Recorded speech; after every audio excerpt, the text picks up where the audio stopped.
Don't forget to like and subscribe to enjoy more live education conversation from TTR. We hope you enjoy this show. Outstanding and world-class vision and world-class this. I'm a real leadership geek, honestly. I've spent my whole career reading books and chatting to people. I just find the whole thing and the announcement, the way it's been announced, bizarre. If you could move away from a model where teachers are so intensely focused.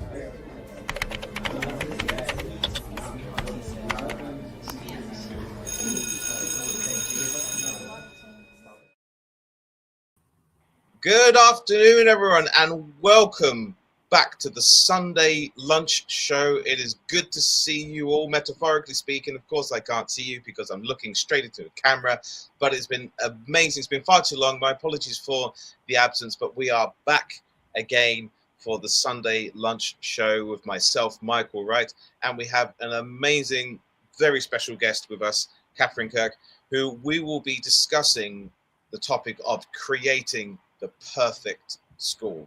And this is something I've just been thinking about and ruminating ever since Katharine mentioned it as a wonderful topic for us to talk about for Teachers Talk Radio.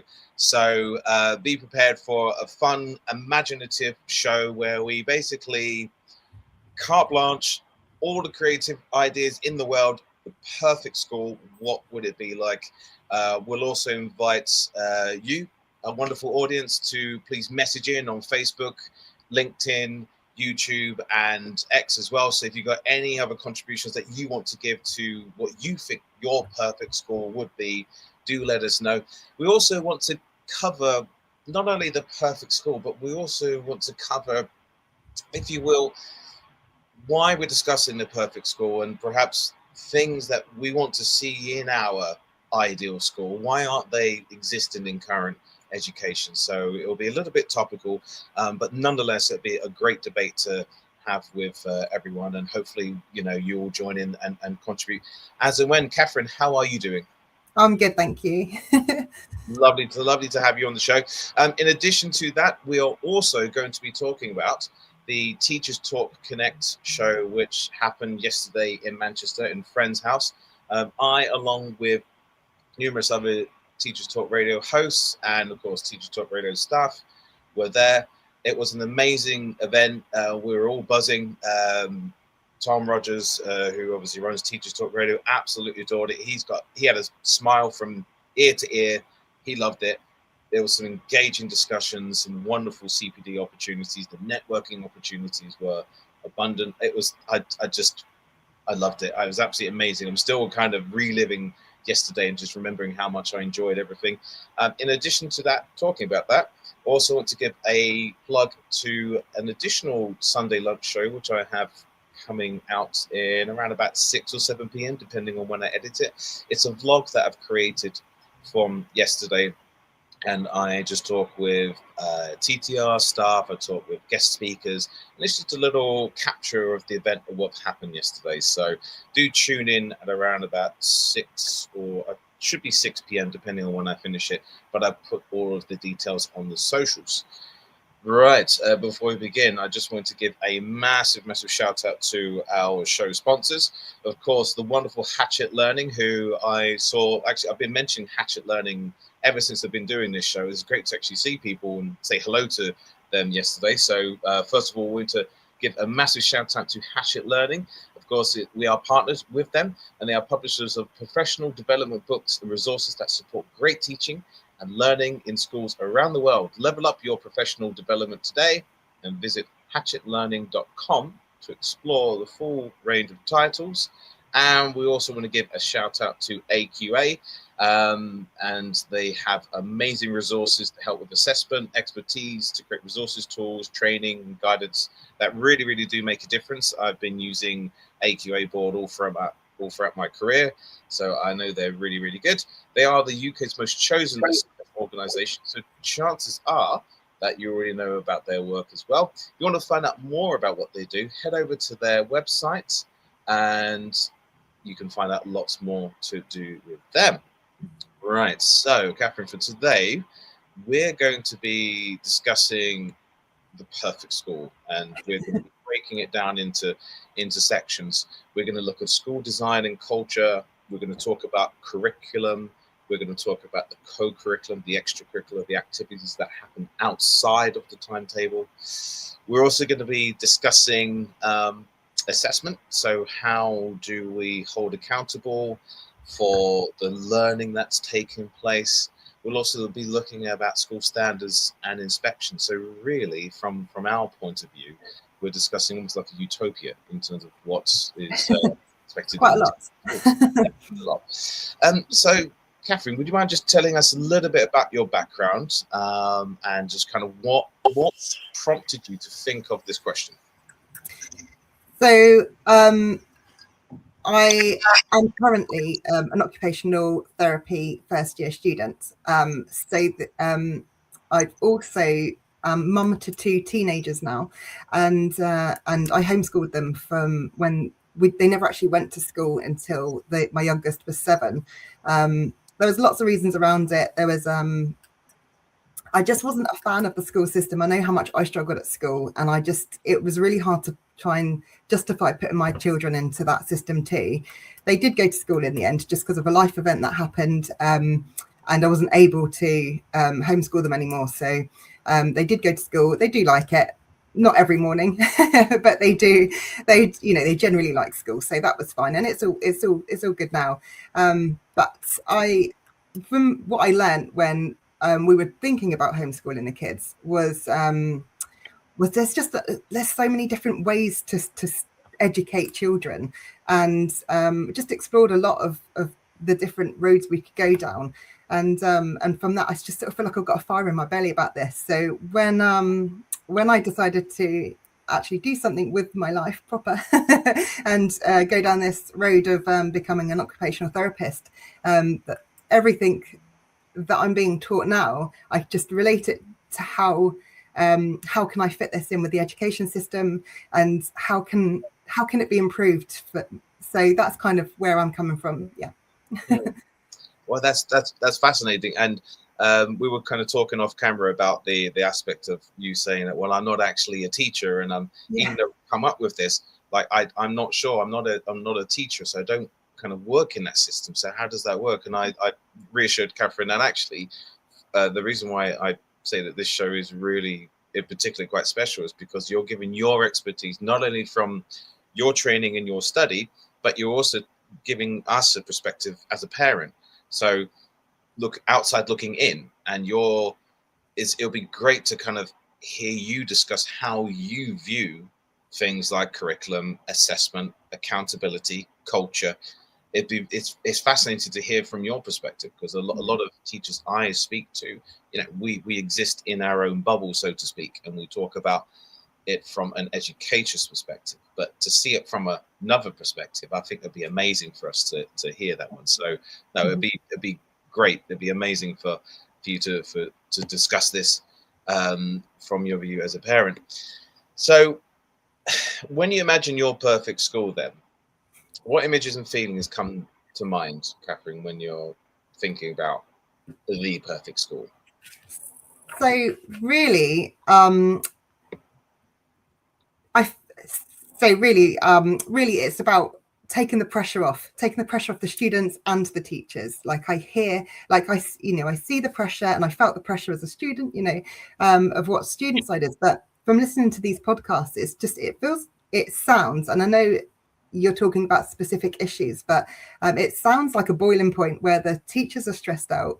The workload on teachers is immense, and that pressure then gets transferred to the kids, because the kids have got to perform and do their exams, and then from my kids' perspective, it's a lot, and it was all just so really just like no pressure. Well, not no pressure. I know there has to be some pressure, but take the pressure off. And just it would be nice for like teachers to want to go to school and students to want to go to school in a nice, relaxed environment. I mean, whether that's having schools like their classrooms like outside, a bit of outdoor learning, or being more active, but it just feels like a big pressure pot that just needs to be turned down to a nice simmer where everyone's enjoying it. Thank you for saying that, and it's when I hear that from someone outside of the system, say, wow, you guys are under a lot of pressure, and we can see it, and there's a lot of stress, and it must be doing, it must have a negative impact on you as a teacher, and trying not to obviously pass it on to the students, but the students are going to pick up that pressure. I think you've summarized it wonderfully in terms of the pressures that face us in the current system. And we speak a lot about pressures. We speak a lot about workload, but we speak about the pressures and the accountability. And you're quite right, we have reached boiling point. We've been talking about this for over a decade now, and 2026 just seems to be the apex of it all. And it just seems that there are more and more people saying enough is enough. The latest figures from a national survey which came out mentioned that over 40,000 teachers leaving every year. Looking at high 80% of students, for teachers that cite pressures and stresses on their mental health.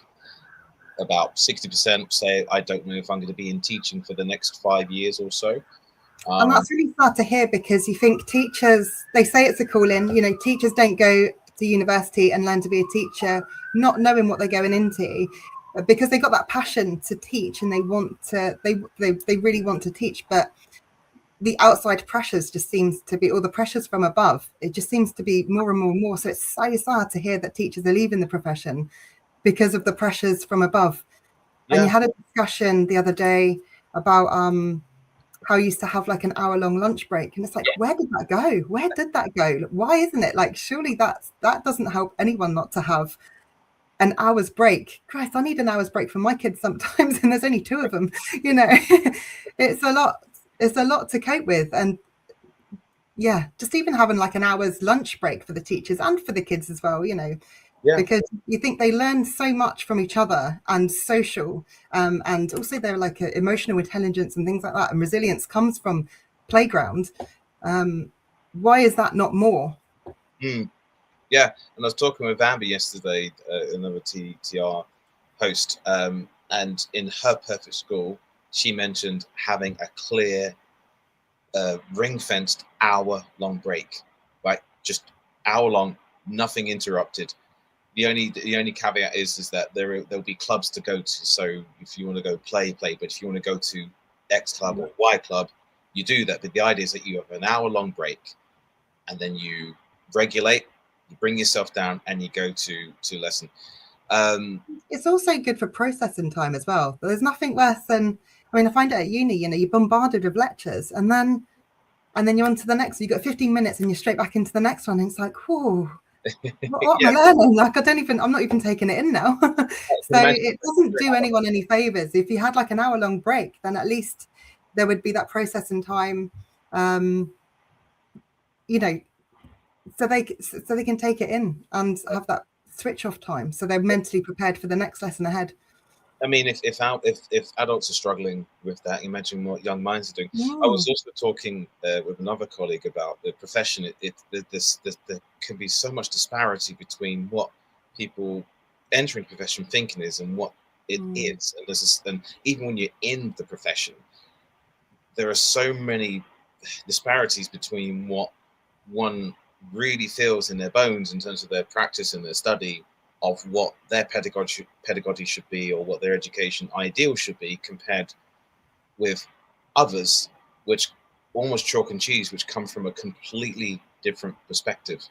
And I don't know if there are any other industries like that where there is such disparity between the people on the chalk face in the classroom, people working on the ground, and the policymakers and leaders who have that disparity. And it's something that I sincerely hope in the coming years that governments and schools and trusts learn to kind of work and find those connections again, where it does become not only you get the feeling that is a calling, but there's Tom Rogers mentioned in one of his other shows, it just becomes fun. You go into work and it's like, this is the best job in the world. I just get to have fun. I get to teach the subject I want to teach.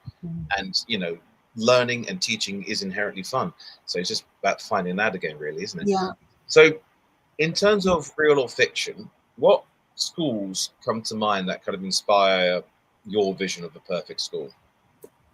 So my children did actually go to, I wasn't going to put them into a preschool, but a local park up the road, they actually opened up a forest school. And I went along and thought, oh, well, what is this about? And just being outside and then start looking at all the studies that are shown about how outdoor learning is really good for children, not just in sunny weather, but, you know, in all types of weather.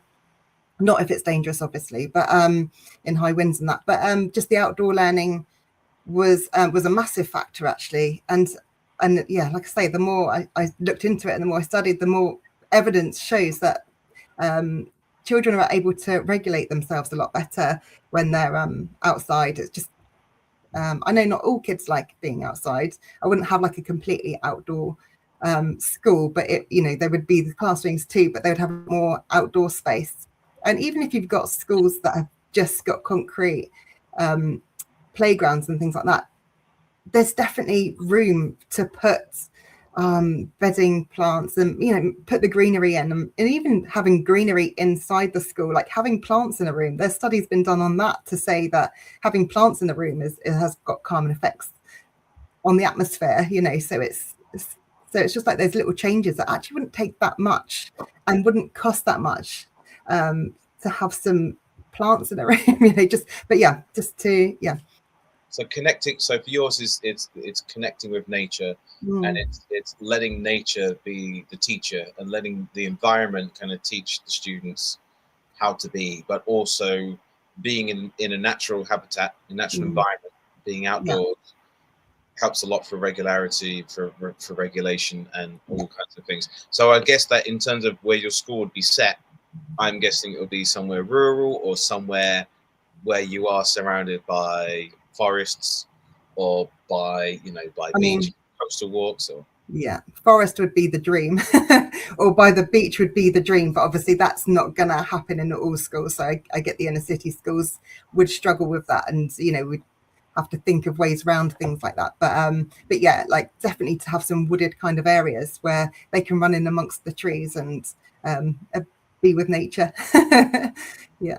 So in terms of the campus, so if you talk about the design, if we're going to be outside in your perfect school, what does the campus look like? What does it feature? What are the kind of the spaces? How are they kind of designed if they're going to have nature in mind?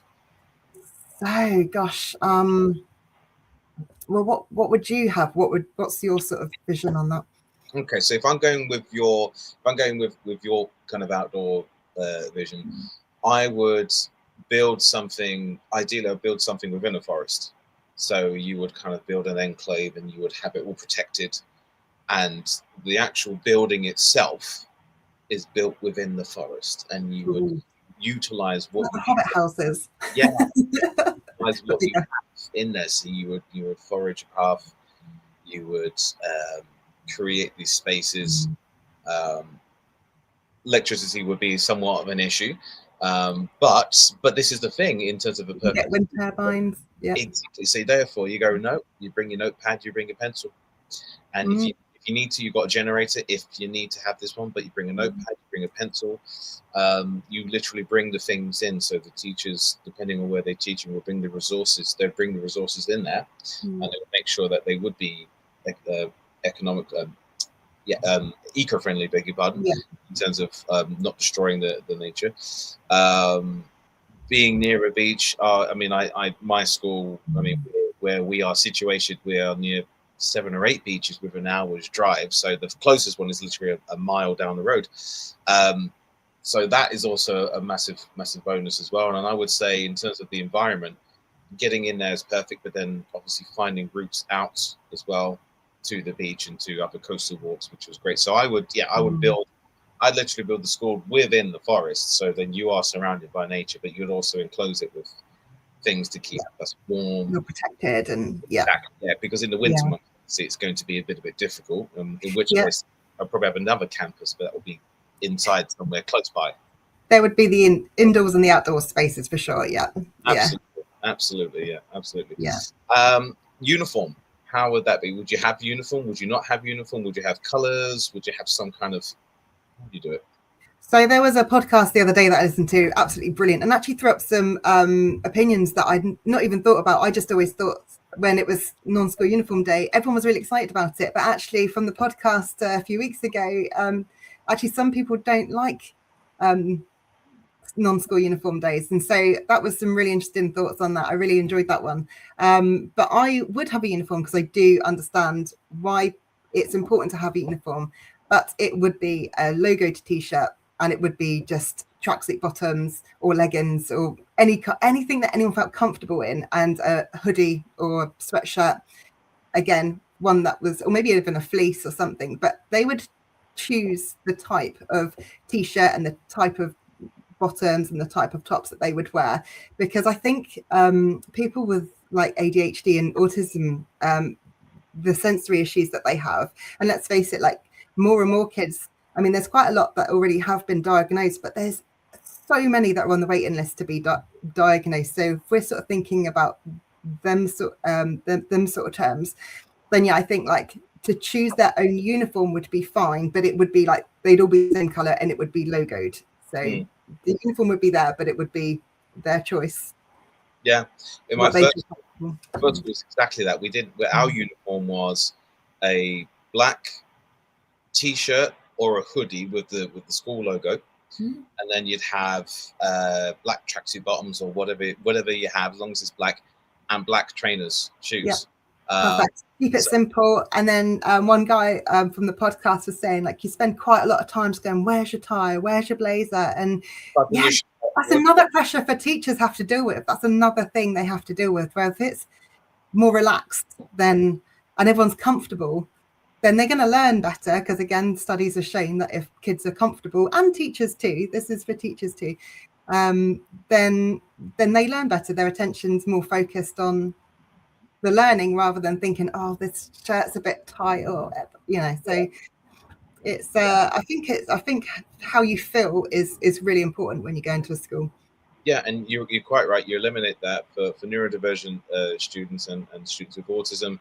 It eliminates that sensory overload and the fact that the fabric is on the skin, and it could then obviously potentially cause some dysregulation if they're still not comfortable if they're not comfortable with a uniform, or they don't think it's flattering, or they get really self-conscious. That creates a layer in that one too as well.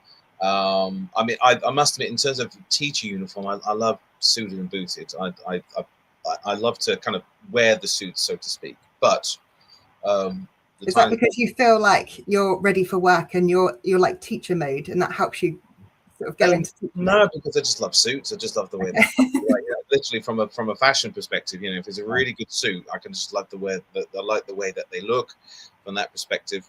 So I personally like that, but that's from my perspective, that's what I would do. But then if a head said to me, no, actually our uniform is similar to what the students wear, or you wear smart casual, gosh, there's merits of when I used to come in non-uniform day. I'd come in obviously my civvies, and it'd be like, oh my goodness, I can relax. I can when I'm teaching, I feel a little bit more like I can move. I'm not restricted by the suit and the jackets and everything. I feel like a little bit more looser. So maybe I should rethink my strategy in terms of my fashion attire for school. So that kind of leads me to a question. With your perfect school so far? Oh, and by the way, everyone for listening, please message in if you've got any ideas, or you want to share what your perfect school looks like, whether it be uniform or where it's set. We haven't covered curriculum and extracurricular stuff and assessment, but please feel free. Any comments that you have on what you think the perfect school is in your mind, please send them into whatever platform that you're watching this in, and we'll see if we can read a few out on the show. So in this case, how do the schools, if this was your school, how would it balance individuality with community identity? Because that's another thing in education, is that the shift towards inclusivity and the individual is great, because we are highlighting students who would have been lost in the system. But with that comes this great responsibility and accountability of ensuring that everyone is protected, safe, and has a chance to learn, which is absolutely a given. How do you balance the individuality with the collective community spirit? How do you make sure that people feel heard but they also go, I feel heard, but I'm heard as part of this community. I need to contribute. That's quite a big question. I think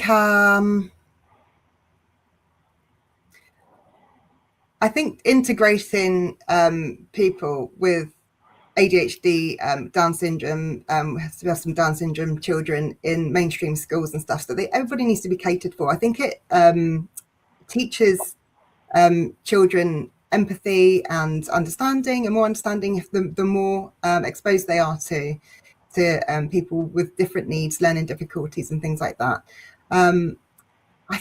I actually think, and I don't know if it's just because I'm an occupational therapy student, but I actually think occupational therapists should be in school to help make certain changes. And sometimes it's just a little thing like lighting or something, just to help children feel more comfortable in the classroom.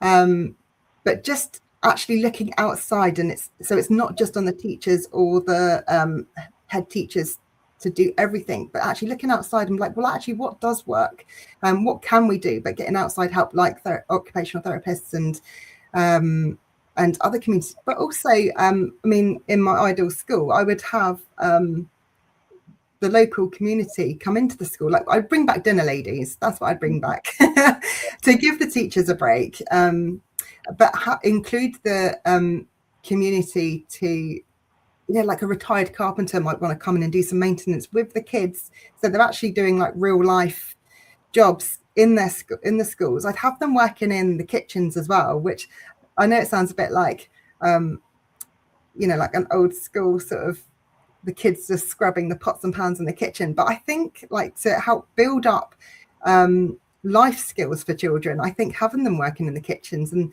as long as it's safe, and I'm sure there's going to be lots of rules and regulations, but they would be part of the school's maintenance, gardening, kitchens, cleaning as well. That's really important. I just think having them have a whole overall life experience within the school where it's safe, that should definitely be a thing.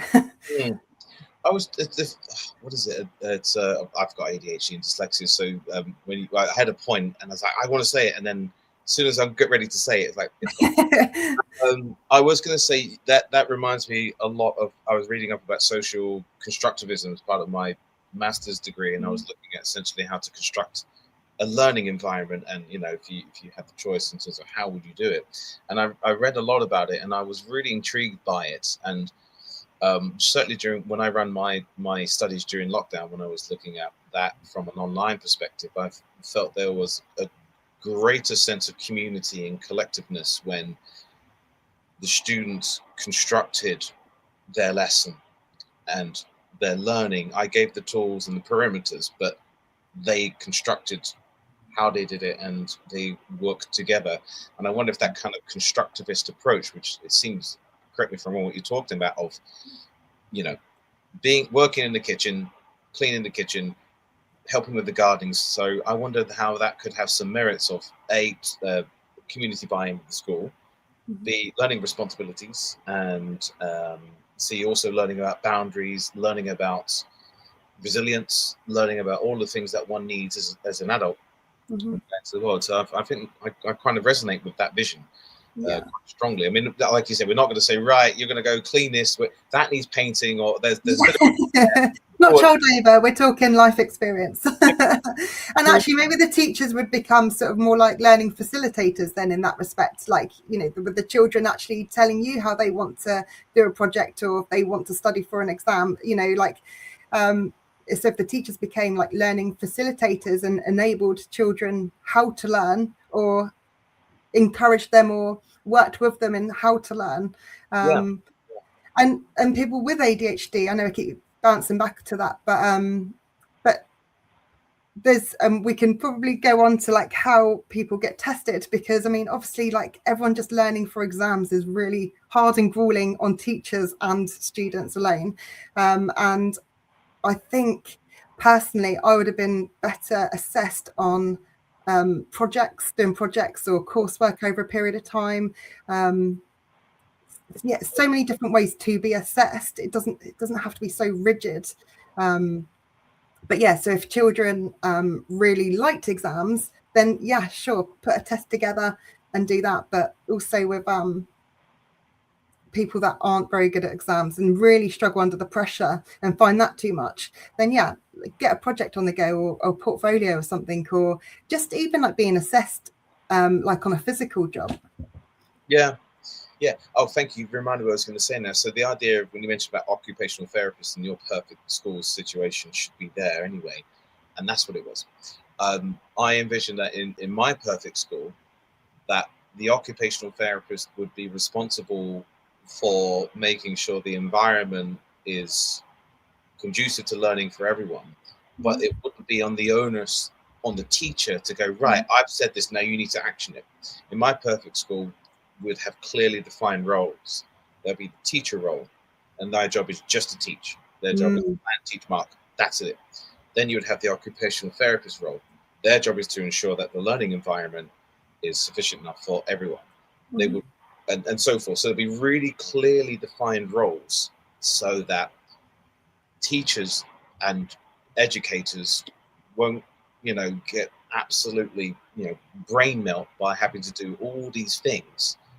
It'll be like, right, you're in charge of this, you're in charge of this. Now, of course, we have it in schools that theoretically you do have people that are in charge of particular roles. But let's face it, when you work in teaching, the roles blur. Many hats. Many hats, and the responsibilities blur, and they change. And there are even responsibilities that aren't necessarily asked of you, but you assume it because you know that if it doesn't get done, then there'll be some, it won't get done, things won't get done. There'll be potentially bad consequences or whatever. But I would introduce in my perfect school, no, this is your defined role. You're doing this, and there's someone who's going to be doing this, and it's their role to do that.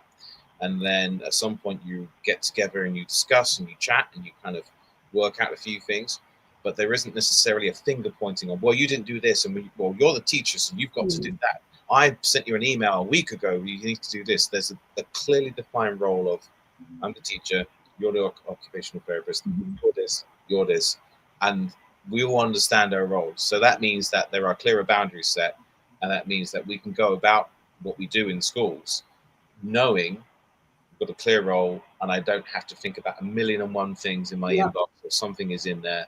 I can just go, right, well, that's not mine, that's not me. There might be people who work that way. There might be people to say, well, what don't we talk about, Michael? In my job, that's all I do. I plan, I teach, I mark, I go home, I do this. Great, it's fine. But for a majority of teachers I speak to, that's not the case. They even though their job description says this, actually they do so many more things, partly because they might have to.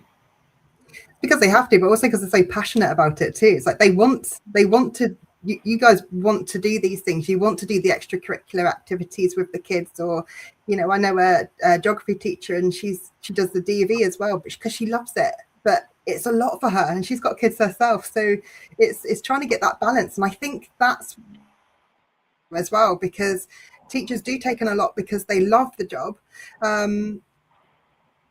But it's just trying to find that balance, because it's just big burnout, and then that's why you get people leaving so early, and then the pressures, and then you might even get to the point where you're like, do you know what, I'm just going to turn up, do the class, and then leave, because they just burn out. It's just too much, it's too overwhelming. And I think someone actually said the other day on this podcast that like someone sent an email to the teacher at like 11:30 at night, and then was angry with another email at 7 a.m. saying, why haven't you replied to my email? And I think, why has as a parent, I just think, why have we even got teachers' emails? Like that's not their job, is to appease us parents. Like, I've never once emailed a teacher, not unless it was crucial, but I just think that's not their job, is to look after us as parents. Their job is to teach the kids, and so it's just, and I just think that's like another pressure thing that teachers have to deal with,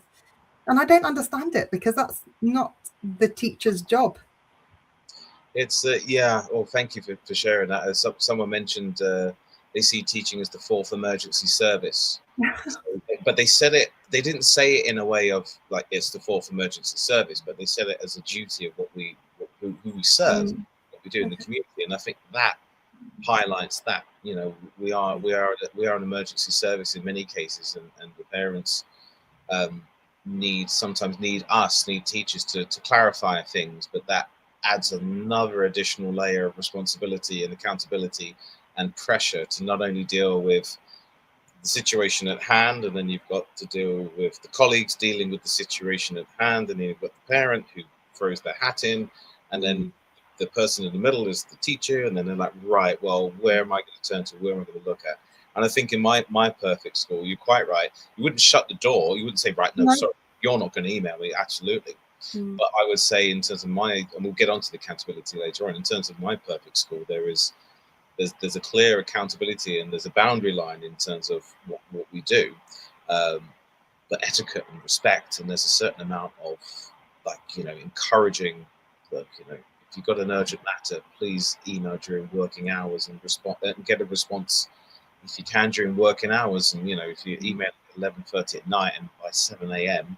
you're angry at every response, I'm like, I don't know what to say to that. I mean, I'm really having a coffee, you know, and then next thing you know, it's like, oh, I've got to deal with whatever it is, you know. Yeah, and you haven't had your first coffee in the morning. You're not, you know, it just seems so bizarre. I also think as well, because that line of communication is open, then I mean, like I say, I'm not one of these parents, but like, and the teacher's answered a question.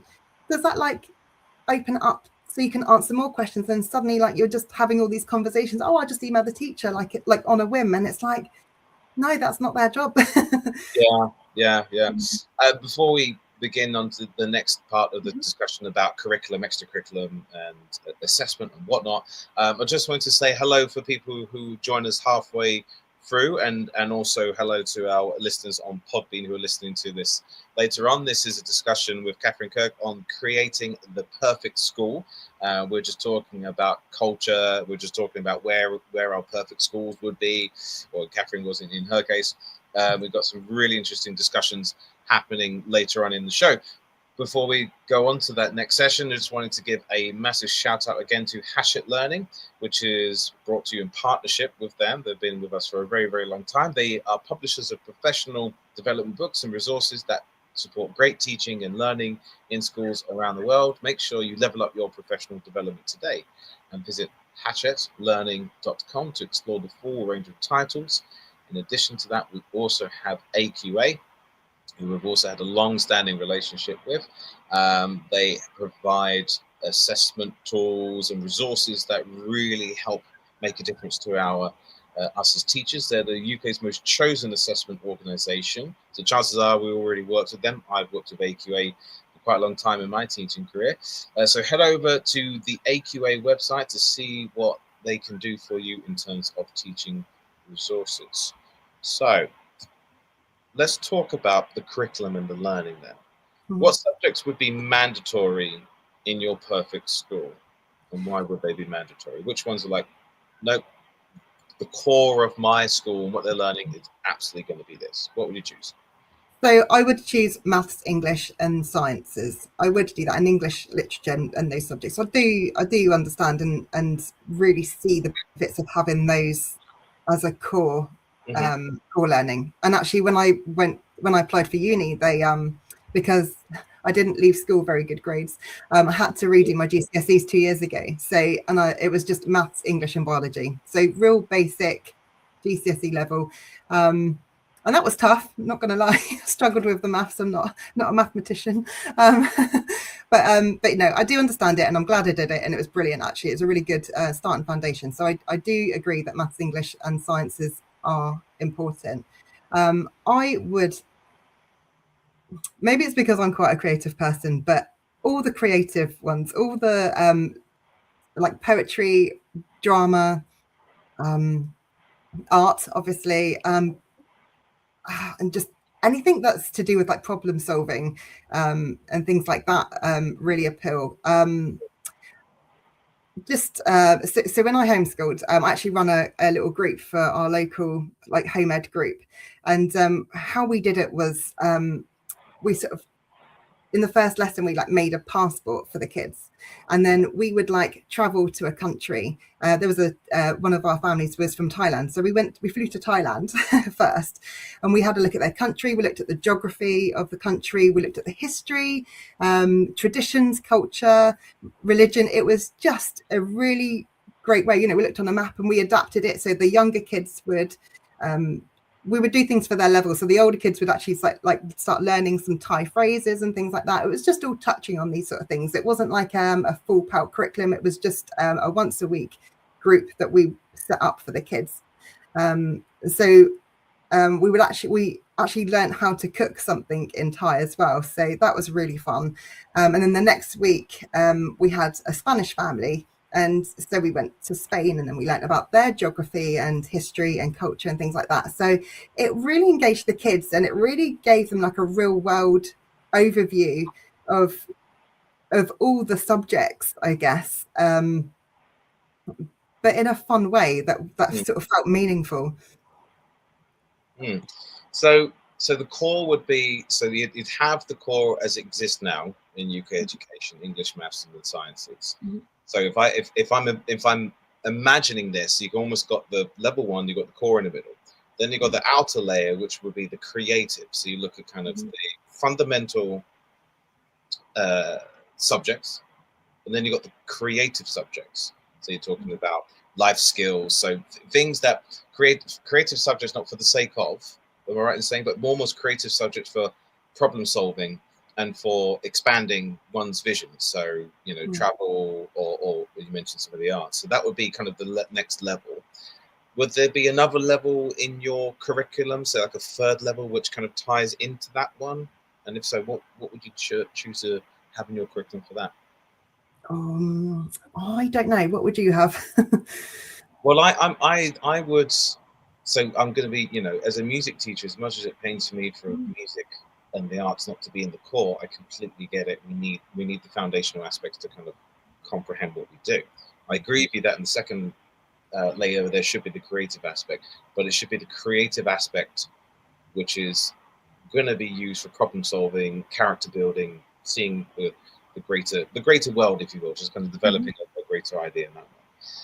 I think the third one would have to be kinesthetic, and it would have to be movement based. So there has to be, not necessarily games or PE as such, but there needs to be another third layer which develops the body and develops the physicality that we need. So I would have those three as almost like the inner workings, if you will, of the curriculum that would benefit me. Would there be any subjects that you would omit from your curriculum?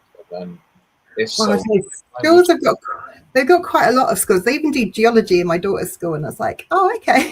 I didn't even know that was a thing. But so there's lots that they probably do that I don't know. I would actually, you saying about physicality, what I would absolutely change in a heartbeat tomorrow is I would absolutely insist on having 20 minutes of movement every morning, because there's, again, so many studies that have that show that if kids are more once they've been exercising, they're more settled, they're more regulated, they're more ready to learn.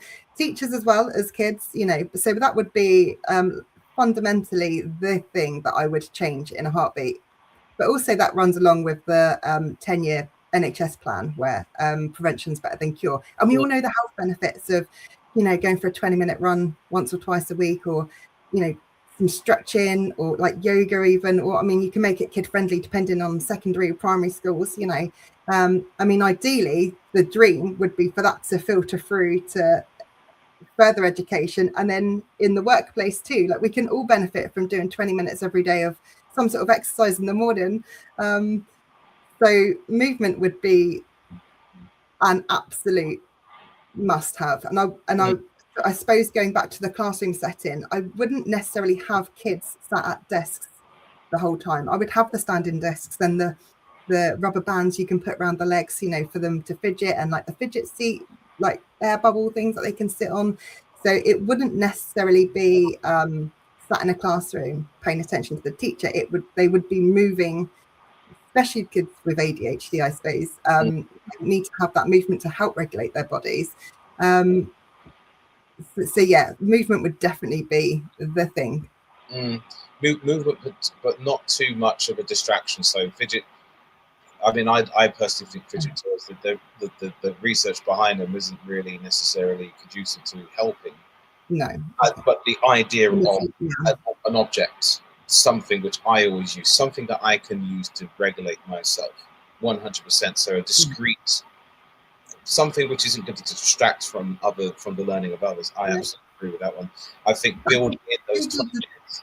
Sorry, Carrie. Yeah, sorry. If they did the 20 minutes, like in the morning of exercise day, they probably would be able to sit in their chairs for longer than 20 minutes. So it's almost like maybe you wouldn't need to have all these fidget toys and things like that, but because they're getting the exercise. But actually the duration of the class I would change. I would have, I mean, at uni, they've actually changed it recently. So we actually have 45 minutes of lecture, 15 minutes break, 45 minutes lecture, 15 minutes break, 45 minutes lecture, and then we're finished for the morning. Okay, I actually feel like sometimes 45 minutes is slightly too long, but I'm going with it because it's not hours and hours long. And you can start seeing people, if you sit at the back of the class, people start scrolling on their laptops, they're looking at their Amazon basket, or they're playing a game like around like 40 minutes. So even like as 18 years, adult learners are still getting a bit fidgety. But I definitely wouldn't have hour-long lessons. I definitely wouldn't, because it's just not productive. I don't feel that it's productive. I think if you've got a good half an hour of solid teaching and learning atmosphere, or 40 minutes, and then like a 20-minute break running around, literally doing what they want. And for teachers too.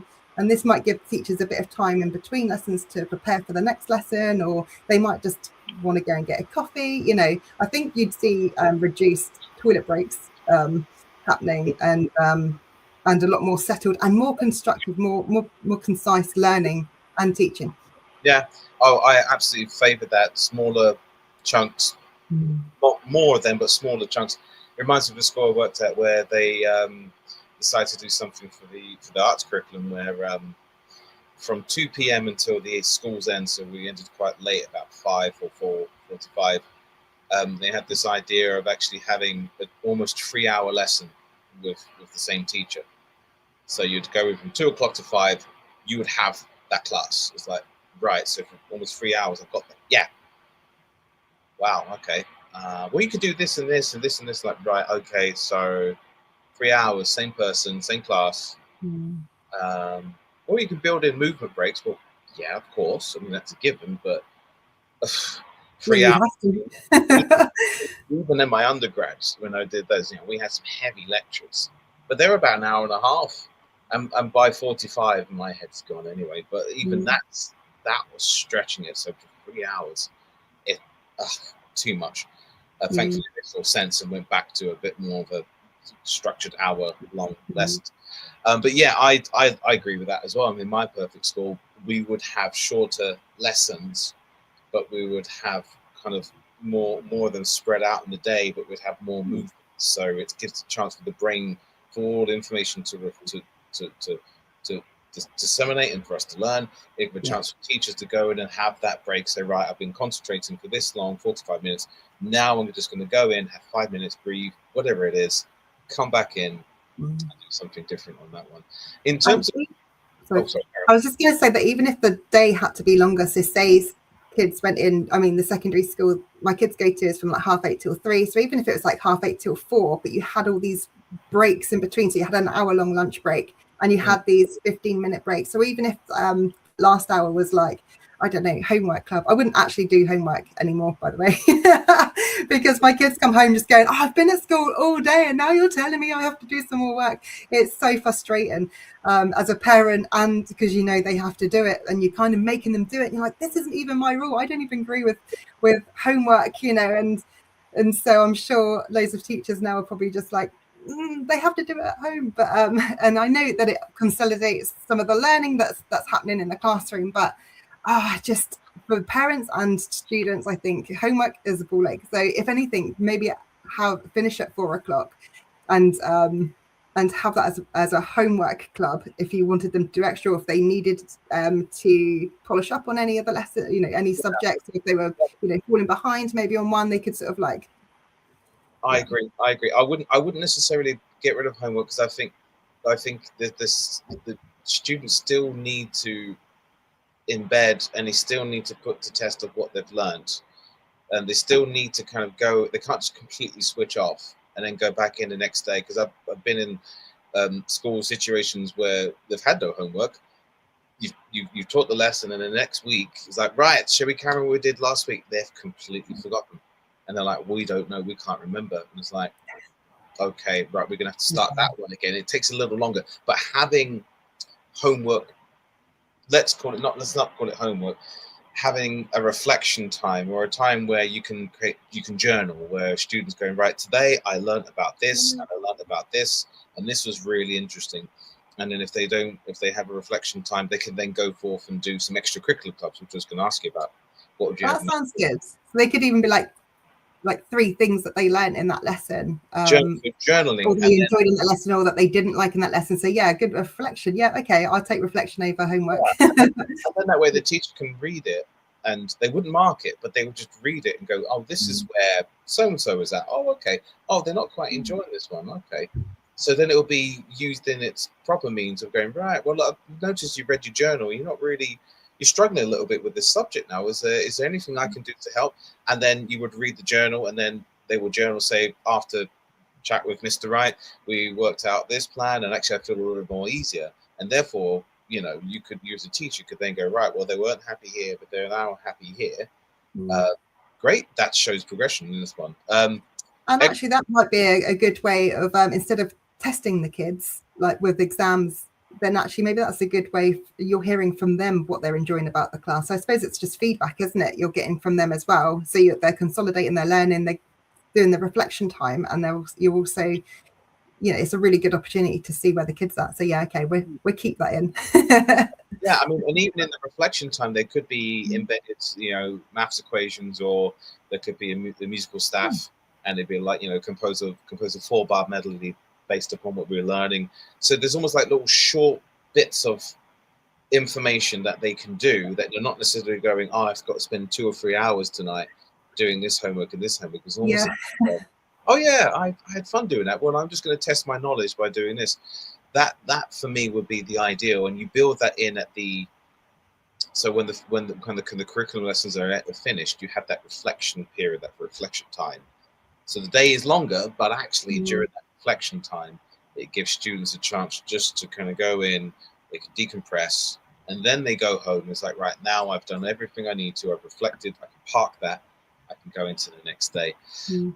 Would you have, in terms of extracurricular, so all the clubs, what kind of stuff would you have? So obviously your school's fairly open, Forest School. You're already doing a lot in terms of connecting the community spirit, the getting kids to kind of really be part of the school community with all aspects. So in terms of the project, would you build the project learning within the extracurricular, or would you have? I think having projects outside of the school, but still within this, like I think things like community-based things like litter picking and things like that. I know maybe kids might not want to do things like that, but I'm a big believer in bringing back the community spirit. I really like that. I know we've probably moved on too far for that sort of thing, but I do like real life, and I want people to feel valued where they are and love where they live, and things like that. So I would definitely have like community projects and going outside, or maybe even I know some preschools do it, go into care homes, and so they got the little kids, preschool kids, in with the older adults who live in a care home, and things like that are really help bring a community together.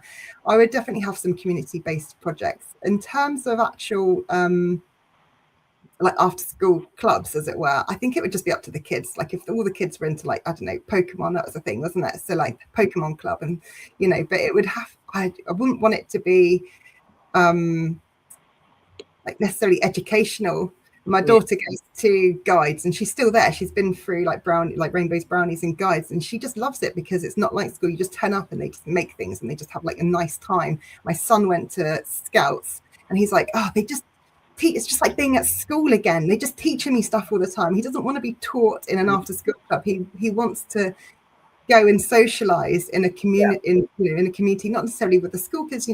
Scouts was slightly further away, so it was different kids as well, but it was like he just doesn't want to be taught, and I get that. He just, like I say, my daughter's like 14, nearly 15, and she's still in guides, and it's because they just turn up and they just have a lovely time together.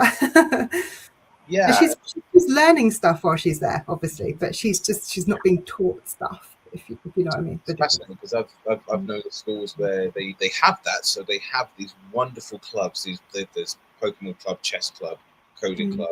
I used to run loads of clubs in one of my schools. I used to do lots of music technology, so we would all the things we wouldn't do in class. We'd do all of the geeky, nerdy things in terms of creating music using digital audio workstations, in addition to choirs, ensembles.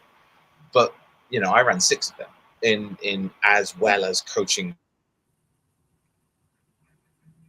various things. So there was a lot, and there were other teachers who were at least doing 2 or 3 clubs.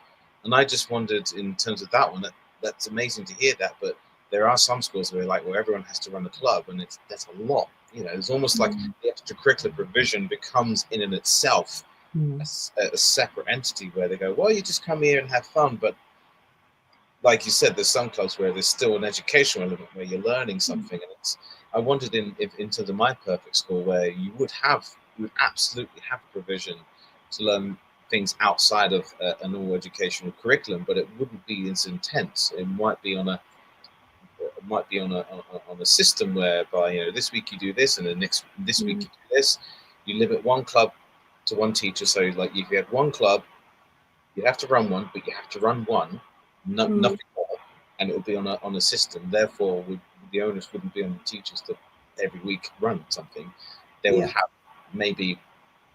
Performing arts faculty would have to have something where they would be sharing something on a weekly basis, and then the sports department would have something. That for me would be, again, another ideal. And like you said, take the pressure off. Just take that initiative of, you have to learn, you have to do this. It's like, this is an opportunity now to work outside the school system and learn and do things which we love and we enjoy.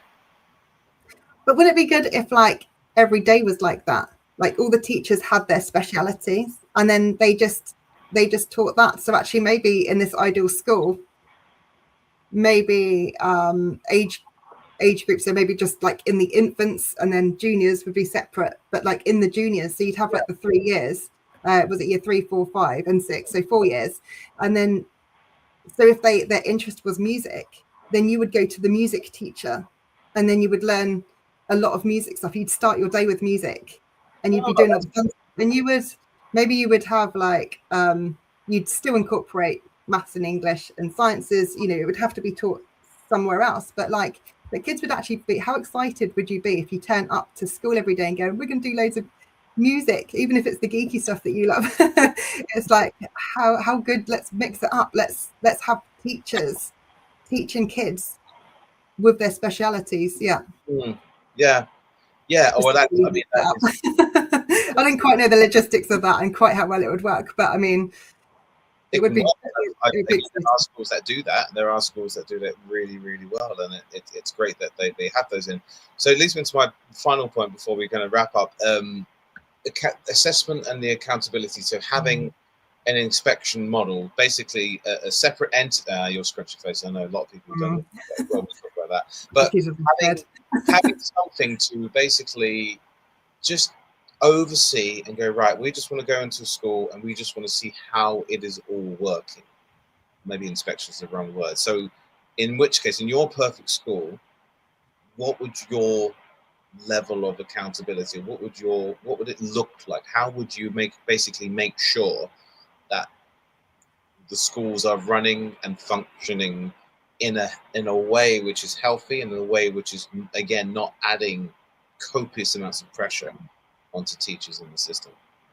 So it would be all about well-being and the school culture. I think really people just SATs. they call it, isn't it? Just I'd get rid of stats completely, like the pressures, and then the pressure that the teachers have to get the kids up to a level to have good stat results. I'd get rid of all of that. I know that I suppose there has to be a governing body just to make sure that the teachers, there's no misconduct going on in the school. And I get the purpose of it, but oh man, it's the teachers want to teach. They want to teach the kids their specialities. I think they would, like I say, I wouldn't necessarily get rid of exams because I do understand their importance, but I wouldn't. It would be an exam, or it would be a project based, or it would be whatever the kids sort of felt happy being assessed, even if it was just like observational.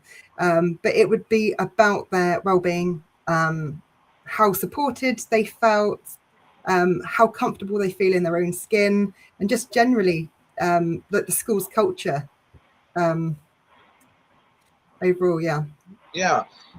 So in that case, then, when we're hearing you talking, my inspection, if we're going to call it that model, would be one of a bit similar to what they have in the likes of Finland and other countries, where the governing body which oversee schools don't come in to spot for flaws or check that this isn't this and this and this. They would obviously do their things in terms of safeguarding governance policy, so there'd be things that they would obviously need to make sure they're there. But there would be a lot more of an open dialogue to say if there's an inspection coming up, and the schools will say, okay, you're coming in on this date, we have this and this available, but if we're being really, really honest, we're struggling with this aspect. Can you give us a little bit of advice in terms of how we work with it and how we fix it, or whatever it is? And they'll go, yeah, sure, let's have a chat, and they will talk about it. You go in, you'll implement it, and they'll come and say, right, so how's it going? Well, we haven't quite fixed it, but we can tell you we've got this in place. And they go, great, do you need any more support with us then? We could do with this, or we could do with this. And I would get the Sounds lovely. The cast of like the grading system that they've had. I know they've replaced it from the old one, but the new one is more things change, the more they stay the same, in my opinion.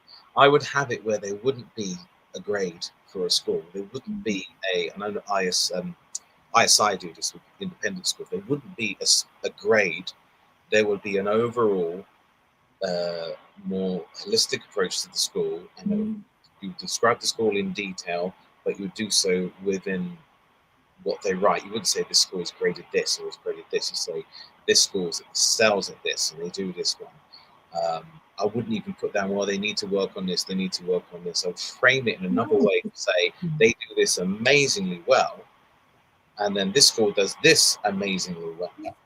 I would have it like that, because therefore you've taken the pressure off school leaders and the teachers to go in and go, right, well, we're not dreading an awful grade or an awful inspection. We're going in with this idea of going, we do this really well.